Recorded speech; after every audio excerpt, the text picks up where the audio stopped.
সতীমাতা যেন একটা রত্ন প্রদীপ প্রজ্বলন করে সারাদিন পর দুধের ছাওয়াল নিমাই ঘরে ফিরে এসেছে। তাই সতীমাতা একটা রত্ন প্রদীপ প্রজ্বলন করে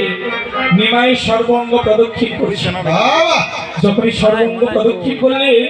সতীমাতা দেখতে পেলেন নিমাইয়ের সর্বাঙ্গে যেন ধুলা লেগে আছে। অমনি সতীমাতা শুক্লাম্ভর আরে নিত্যানন্দকে ডেকে ডেকে বললেন, হ্যারি শুক্লাম্ভর, হ্যারি নিতাই, কে কে বা ধুলা দিলি রে, ধুলা দিলি রে, কে বা ধুলা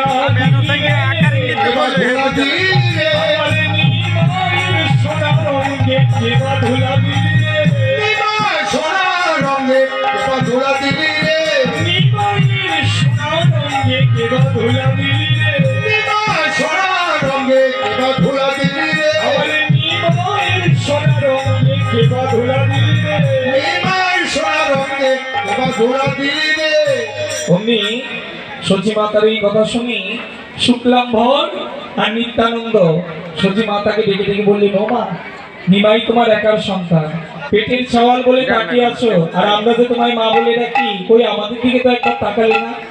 নিমাইয়ের পানে তাকিয়ে না থেকে একবার আমাদের পানে চেয়ে দেখো, চেয়ে দেখো, ধুলা আমরাও মেখেছি, আমরাও মেখেছি, আমরাও মেখেছি, আমরাও মেখেছি, সংকীর্তনানন্দে ধুলাও আমরাও মেখেছি, সংকীর্তনানন্দের ধুলায় আমরাও মেখেছি, আনন্দে ধুলাও আমরাও মেখেছি। কেউ তো লাগাই নাই, কেউ তো কেউ তো লাগাই নাই, কেউ তো ধুলায় আপনি এসে অঙ্গে লাগে, কেউ তো লাগাই নাই, কেউ তো ধুলায় আপনি এসে অঙ্গে লাগে, অঙ্গ সঙ্গ বলে বলে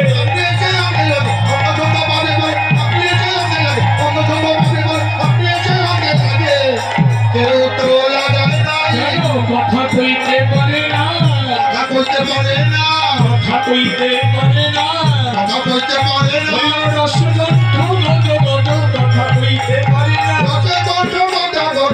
কথা কইতে পারে না, সত্যি তবে হৃদয় হলো কথা কইতে পারে না, হৃদয় হলো কথা কইতে পারে না।